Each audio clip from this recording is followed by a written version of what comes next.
नमस्कार, आप देख रहे हैं खबर दोपहर। मैं हूं प्रीति सिंह। शुरुआत मुख्य समाचारों के साथ। जलियांवाला बाग हत्याकांड के 100 साल पूरे, राष्ट्र अमर बलिदानियों को कर रहा है नमन।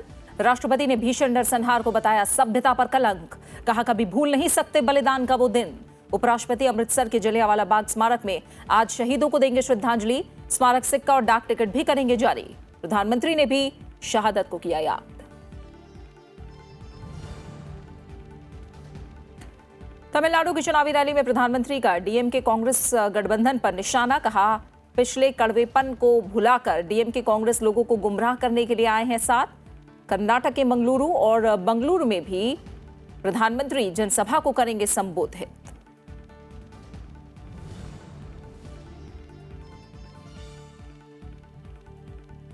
राहुल गांधी आज कर्नाटक में गठबंधन सहयोगी जेडीएस उम्मीदवार निखिल कुमारस्वामी के लिए करेंगे प्रचार। अमित शाह की उत्तर प्रदेश के बदायूं और शाहजहांपुर में रैलियां। बदायूं में एसपी, बीएसपी और आरएलडी की साझा रैली। ओडिशा के कंधमाल में बीजेडी प्रमुख नवीन पटनायक ने की चुनावी रैली।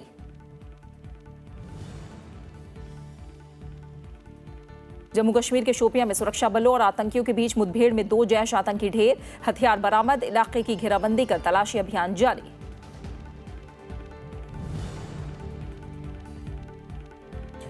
देश भर में धूमधाम से मनाया जा रहा है रामनवमी का पावन पर्व। राष्ट्रपति, उपराष्ट्रपति और प्रधानमंत्री ने देशवासियों को दी शुभकामनाएं। कहा मर्यादा पुरुषोत्तम राम के जीवन से मिलती है उनके दिखाए मार्ग पर चलने की प्रेरणा।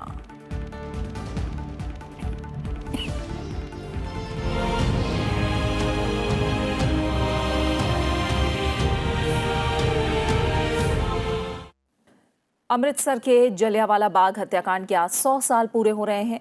शांति प्रिय राष्ट्रभक्तों की शहादत के 100 साल पर राष्ट्र उन्हें शत शत नमन कर रहा है।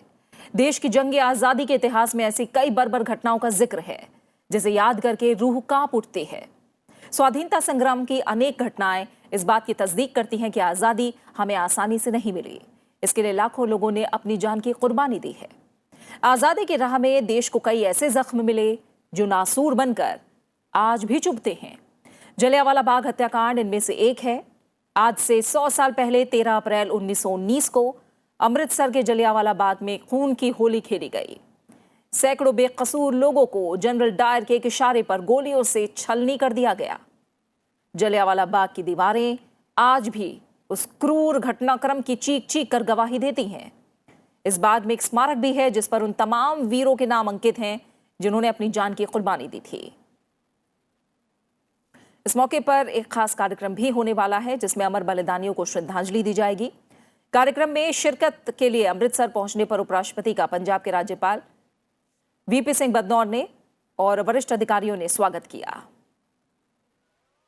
उपराष्ट्रपति एम वेंकैया नायडू जलियांवाला बाग हत्याकांड की 100वीं वर्षगांठ पर आज अमृतसर के जलियांवाला बाग स्मारक में आयोजित इस कार्यक्रम में शहीदों को श्रद्धांजलि अर्पित करेंगे।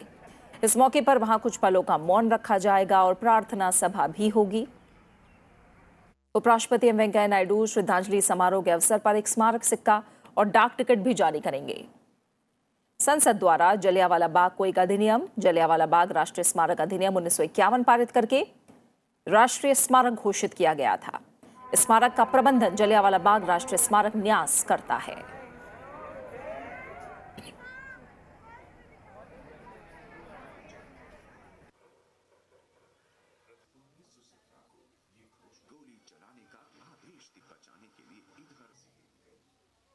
जलियांवाला बाग हत्याकांड की शताब्दी पूरी होने के मौके पर सूचना और प्रसारण मंत्रालय के क्षेत्रीय आउटरीच ब्यूरो जलियांवाला बाग में एक फोटो भी लगाई है जो आज तक चलेगी।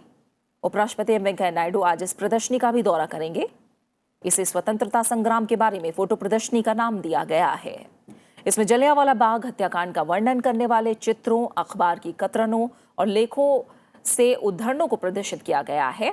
एक फोटो में 13 अप्रैल 1919 को मारे गए लोगों की याद में एक स्मारक बनाने के लिए इस बाग की भूमि का अधिग्रहण करने के लिए लोगों से दान देने की अपील करते हुए महात्मा गांधी और अन्य लोगों को भी दर्शाया गया है। इस प्रदर्शनी में 1857 में भारत के पहले स्वाधीनता संग्राम से लेकर स्वतंत्रता हासिल करने तक की विभिन्न घटनाओं को प्रदर्शित किया गया है। जलियांवाला बाग हत्याकांड की 100वीं वर्षगांठ पर राष्ट्रपति, उपराष्ट्रपति और प्रधानमंत्री ने अमर बलिदानियों को श्रद्धांजलि दी है। राष्ट्रपति रामनाथ कोविंद ने ट्वीट करके कहा है कि 100 साल पहले आज ही के दिन हमारे प्यारे स्वाधीनता सेनानी जलियांवाला बाग में शहीद हुए थे। वो भीषण नरसंहार सभ्यता पर कलंक है। बलिदान का वो दिन भारत कभी नहीं भूल सकता। उन्होंने कहा कि उनकी पावन स्मृति में जलियांवाला बाग के अमर बलिदानियों को श्रद्धांजलि। वहीं उपराष्ट्रपति एम वेंकैया नायडू ने जलियांवाला बाग हत्याकांड के 100 साल पूरे होने पर शहीदों को याद किया। उन्होंने ट्वीट किया कि ब्रिगेडियर जनरल डायर ने निर्ममता से असहाय निहत्थे निरपराध नागरिकों पर अंधाधुंध गोलियां चलवाकर मानव इतिहास में सदा के लिए एक जघन्य रक्तरंजित अध्याय जोड़ दिया। आधिकारिक संख्या के अनुसार सैकड़ों नागरिक हताहत हुए। उन्होंने लिखा कि हमें ध्यान रखना चाहिए कि हमारी आजादी का मूल्य शहीदों ने अपने प्राणों से चुकाया है। जलियांवाला बाग नरसंहार के 100 साल पूरा होने के मौके पर उपराष्ट्रपति एम वेंकैया नायडू ने समाचार पत्रों में आलेख भी लिखे हैं। उपराष्ट्रपति ने जलियांवाला बाग हत्याकांड की पीड़ा शीर्षक से लिखे लेख में कहा है कि आज मानव इतिहास के एक जघन्य हत्याकांड और भारत में अंग्रेजी हुकूमत के सबसे काले अध्याय जलियांवाला बाग हत्याकांड की 100वीं बरसी है। ब्रिगेडियर जनरल डायर के आदेश पर जलियांवाला बाग में एकत्र हजारों मासूम भारतीय नागरिकों की भीड़ पर गोलियां चलाई गईं। सैकड़ों की संख्या में निर्दोष नागरिक हताहत और गंभीर रूप से घायल हुए। इस घटना ने देश के स्वाधीनता आंदोलन की दिशा को ही बदल दिया। उपराष्ट्रपति ने लिखा कि जलियांवाला बाग की दुर्घटना के बाद आज भारत और विश्व आगे बढ़ चुका है। महात्मा गांधी ने विश्व को दिखाया कि कैसे शांति और अहिंसा के सामने विश्व की सबसे ताकतवर औपनिवेशिक सत्ता ने भी घुटने टेक दिए।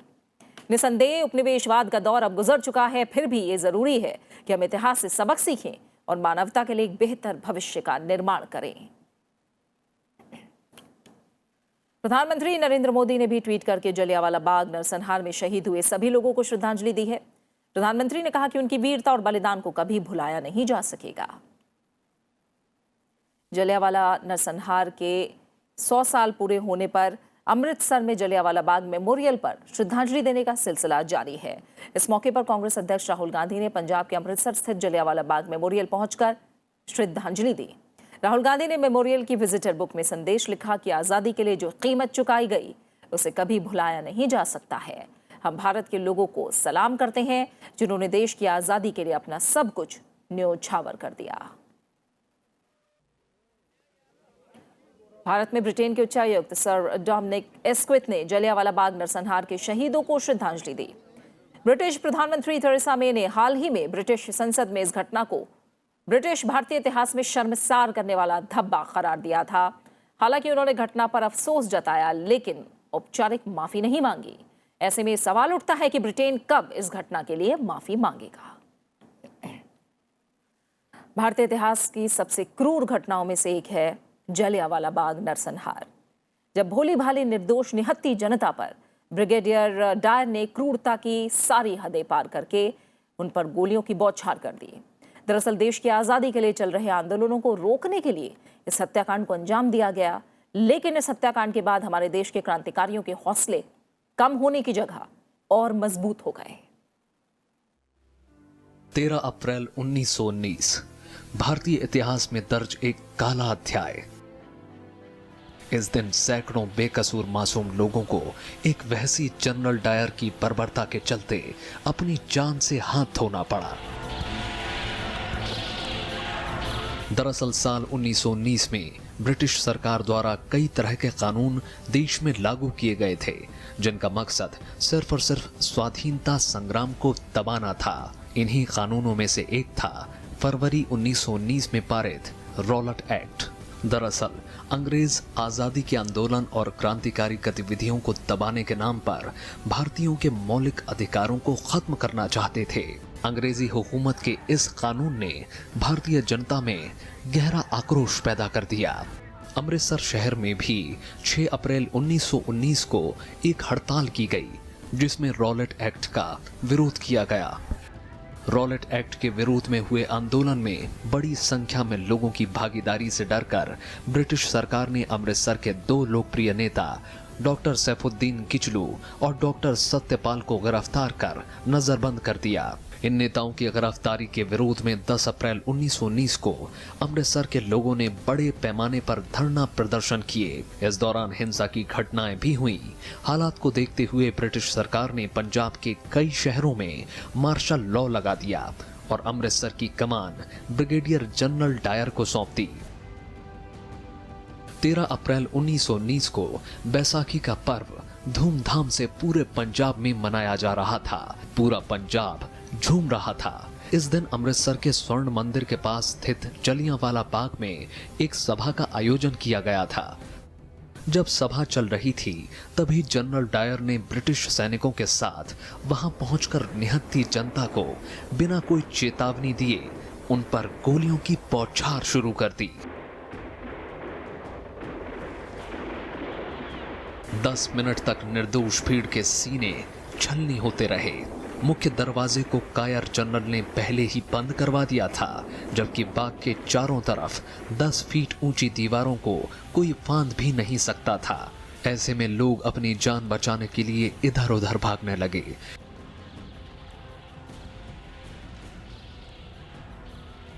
इस बाग में बने एक कुएं में सैकड़ों लोग कूद गए। सरकारी आंकड़ों के मुताबिक 379 लोगों की मौत हुई, जबकि हकीकत में मरने वालों की संख्या इससे कई गुना ज्यादा थी। हजारों लोग घायल हुए। इस जघन्य घटना से पूरा देश स्तब्ध रह गया।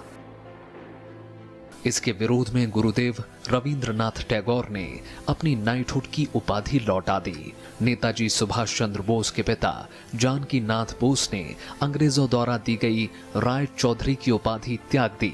हालांकि जहां इस क्रूर घटना की निंदा देश और दुनिया भर में हुई, वहीं तत्कालीन ब्रिटिश सरकार ने इस घटना के मुख्य आरोपी जनरल डायर को सही ठहराया। लीना शर्मा और आकाश पोपली के साथ ब्यूरो रिपोर्ट, राज्यसभा टीवी। और अब बात करेंगे चुनाव से जुड़ी खबरों की।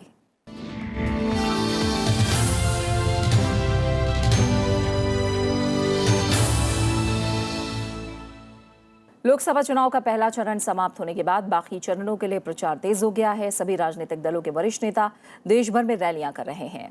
प्रधानमंत्री नरेंद्र मोदी आज दक्षिण भारत के चुनावी दौरे पर हैं। प्रधानमंत्री नरेंद्र मोदी ने आज तमिलनाडु के थेनी में रैली को संबोधित किया। रैली में प्रधानमंत्री ने कहा कि तमिलनाडु में लोगों ने डीएमके और कांग्रेस का अंत करने का मन बना लिया है। उन्होंने महागठबंधन को मिलावटी बताया। कहा कि महामिलावटी देश के विकास के लिए काम नहीं कर रही हैं। प्रधानमंत्री ने कहा कि मदुरई में सड़कों और घर घर बिजली पहुंचाई गई है। प्रधानमंत्री किसान निधि योजना के तहत किसानों के खाते में सीधे 10,000 करोड़ भेजे गए हैं। दूसरी किश्त भी जल्द पहुंच जाएगी। तमिलनाडु की सभी सीटों पर दूसरे चरण में मतदान होना है। Today I am here to present an account of the work done so far and also to expose the deceit and corruption of the Mahamilawat. India is rapidly making a mark in the world. The Congress, the DMK and their Mahamilavati friends cannot accept this. That is why they are unhappy with me. Farmers are the soul of our nation. Through the Pradhan Mantri Kisan Samman Nidhi, lakhs of farmers in Tamil Nadu are now receiving over 4,000 crore rupees every year. Many farmers have received the first installment directly in their banks. It is now time for the second installment. For decades, farmers were demanding MSP at 1.5 times the cost. We have fulfilled this demand. प्रधानमंत्री नरेंद्र मोदी और कांग्रेस अध्यक्ष राहुल गांधी आज कर्नाटक में लोकसभा चुनाव के लिए प्रचार करने वाले हैं। 2014 के लोकसभा चुनाव में बीजेपी ने 17 सीटें जीती थी। कर्नाटक को 9 और जेडीएस को 2 सीटें मिली थी। बीते आम चुनाव में दोनों पार्टियां अलग अलग चुनाव लड़ रही थी, लेकिन इस बार गठबंधन करके चुनाव मैदान में उतरी हैं। कर्नाटक में प्रधानमंत्री 4 दिन के भीतर दूसरी बार राज्य में रैली करने वाले हैं। मंगलवार को प्रधानमंत्री ने चित्रदुर्ग और मैसूरू में रैलियों को संबोधित किया। प्रधानमंत्री की आज मंगलुरु और बेंगलुरु में रैलियां हैं। राज्य में बीजेपी सांसद और उम्मीदवार प्रधानमंत्री मोदी के नेतृत्व वाली केंद्र सरकार की उपलब्धियां गिनाकर अपना प्रचार कर रहे हैं। बीजेपी का दावा है कि वो राज्य की 28 में से 20 से ज्यादा सीटों पर जीत हासिल करेगी। When I say Modi factor, it represents many aspects. One is his performance as Prime Minister for the last 5 years, in terms of governance, in terms of development, in terms of welfare.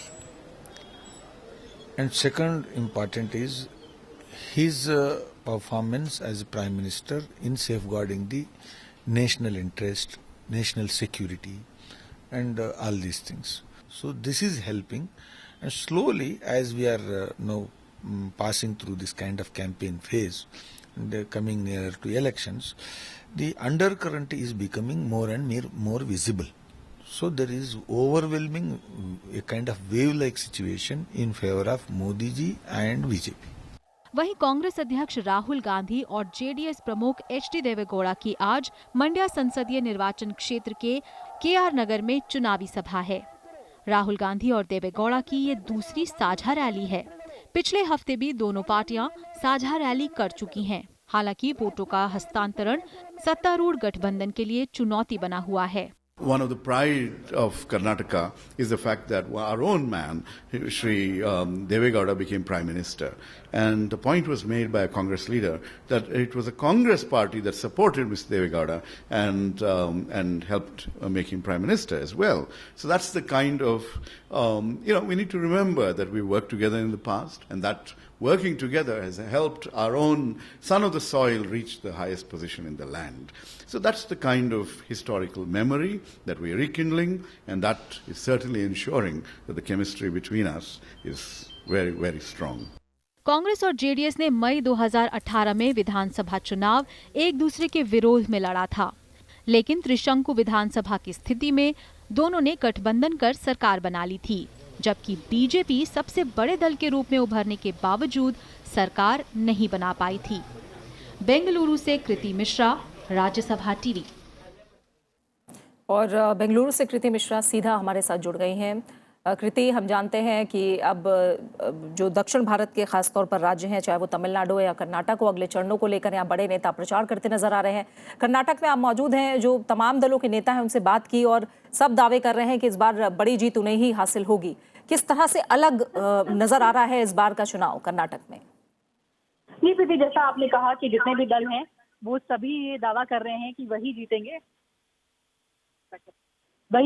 लेकिन ऐसे में BJP का मानना है कि 2014 के comparison में इस बार उसका परफॉर्मेंस बेटर होगा और वो 27 सीटें जो लड़ रहे हैं उसमें से तकरीबन 20 से 22 सीटें जीतेंगे। उनका मानना है कि प्रधानमंत्री नरेंद्र मोदी काफी लोकप्रिय हैं और साथ ही साथ जो सेंट्रल सेक्टर की स्कीम रही है उससे लोग काफी प्रभावित हैं।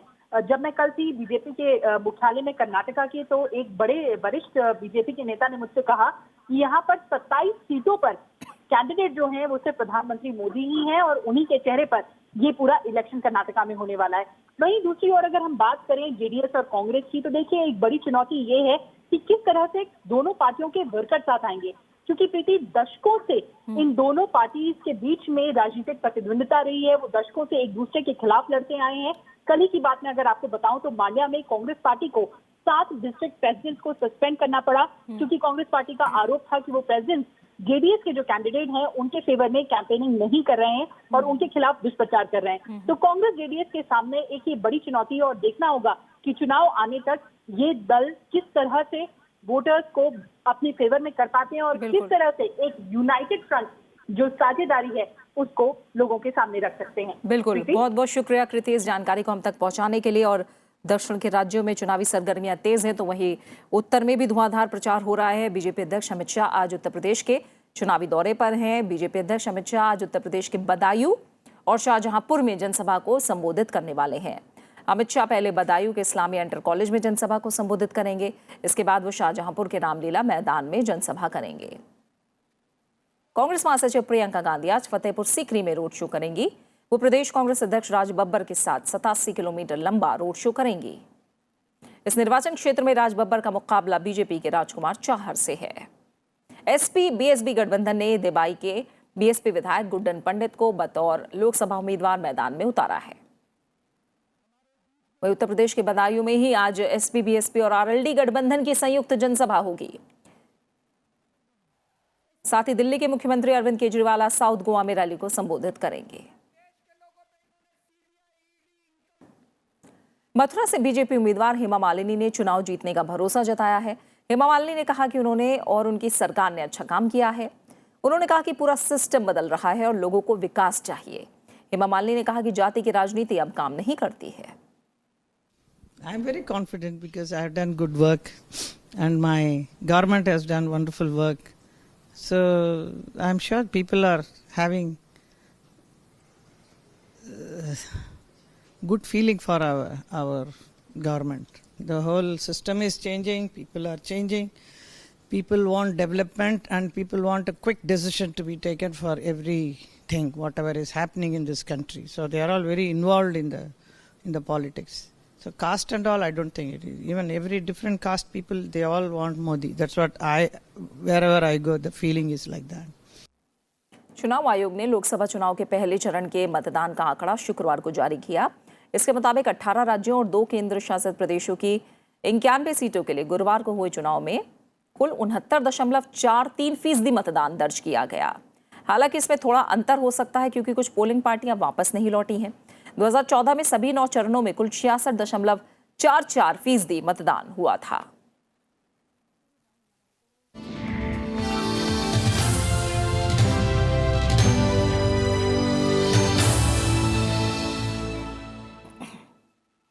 बात कुछ और अहम खबरों की। पहले चरण की वोटिंग के बाद वित्त मंत्री अरुण जेटली ने ब्लॉग लिखा है।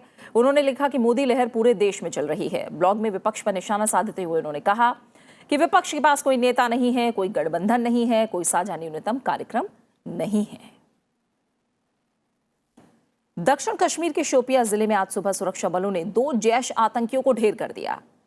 गहंड इलाके में सेना को 2 से 3 आतंकियों के छिपे होने की सूचना मिली थी।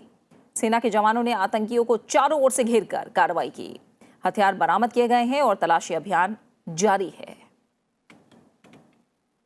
Once the search operation started, the hiding terrorist fired from a hideout. It was in an open area which is mostly the orchard area. And after that, the forces engaged the terrorist. What we are getting to know from the field that 2 terrorists have been killed in this encounter. Arms and ammunitions have been recovered. The final search in the area is going on.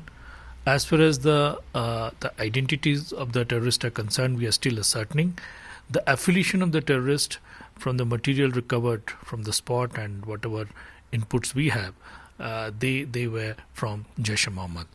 Police has registered a case and investigation is going on.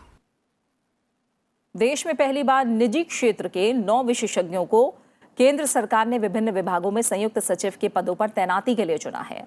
शुक्रवार को UPSC द्वारा घोषित परिणाम के अनुसार 9 private sector के विशेषज्ञ जिन्हें संयुक्त सचिव के लिए चुना गया है, उनमें अंबर दुबे सिविल एविएशन के लिए, अरुण गोयल कॉमर्स में, राजीव सक्सेना आर्थिक मामले, सुजीत कुमार वाजपेयी पर्यावरण, जंगल और जलवायु परिवर्तन, सौरभ मिश्रा वित्तीय सेवाएं और दिनेश जगदाले नई और नवीकरणीय ऊर्जा।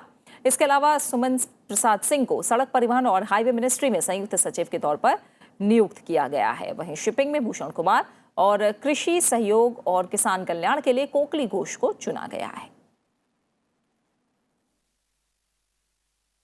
रक्षा मंत्री निर्मला सीतारमण ने कहा है कि रक्षा उत्पादन में आत्मनिर्भरता के लक्ष्य के साथ अब देश को रक्षा साजो सामान के निर्यात के लिए तैयार किया जा रहा है।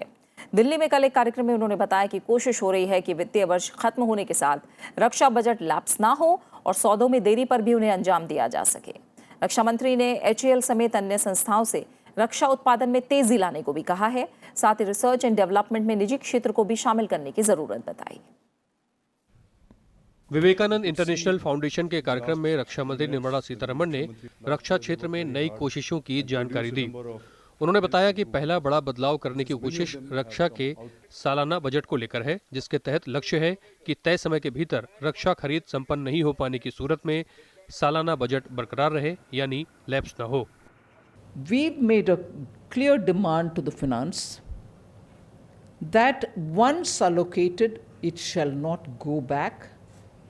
And the committed expenditure, whichever year that may happen, will happen from this fund, which probably will get accumulated, whichever way they would look and define it. It shall keep accumulating, and the moment that it was budgeted for, which didn't happen in year X, but happens in X plus 5th year, the money is there for you. So we have made sure that this negotiation with finance is happening, and I can confidently say that there is a positive response from the finance. उन्होंने कहा कि रक्षा में make in India से रक्षा साजो सामान में आत्मनिर्भरता तो बढ़ी है, लेकिन इससे आगे अब रक्षा निर्यात को बड़ा लक्ष्य रखना होगा। उन्होंने कहा कि डिफेंस कॉरिडोर के तहत स्थापित कंपनियों से सेना के तीनों अंग संपर्क करके अपनी जरूरत के मुताबिक साजो सामान तैयार करवाएंगे। रक्षा मंत्री ने कहा कि समय आ गया है जब डिफेंस रिसर्च एंड डेवलपमेंट में निजी क्षेत्र को शामिल किया जाए। रक्षा मंत्री ने यह भी कहा कि HAL जैसी संस्थाओं को अपना रक्षा उत्पादन क्षमता बढ़ानी चाहिए। Underlying point that we are placing before these organizations, whether they're producing missiles or aircrafts or helicopters, there is a market outside. A lot of countries are keen to have some kind of engagement with India, and with all things taken care of, due diligence complied with, they want to purchase from you.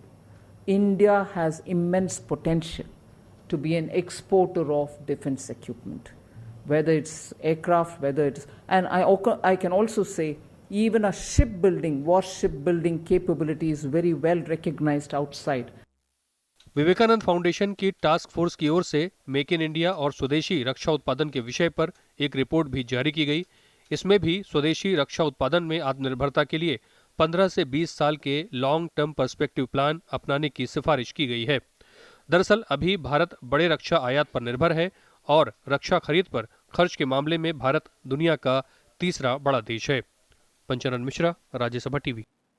देश भर में रामनवमी का पावन पर्व आज पूरे हर्षोल्लास के साथ मनाया जा रहा है।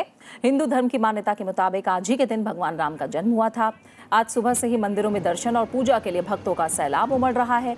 सुबह से लोग पूजा अर्चना में लगे हैं, वहीं मंदिरों को आकर्षक रूप से सजाया गया है। इस मौके पर पवित्र नदियों के तट पर लोगों ने आस्था की डुबकी भी लगाई। राष्ट्रपति, उपराष्ट्रपति और प्रधानमंत्री ने इस मौके पर लोगों को शुभकामनाएं दी हैं। और इसी के साथ फिलहाल खबर दोपहर में इतना ही। आप बने रहिए राज्यसभा टीवी के साथ। नमस्कार।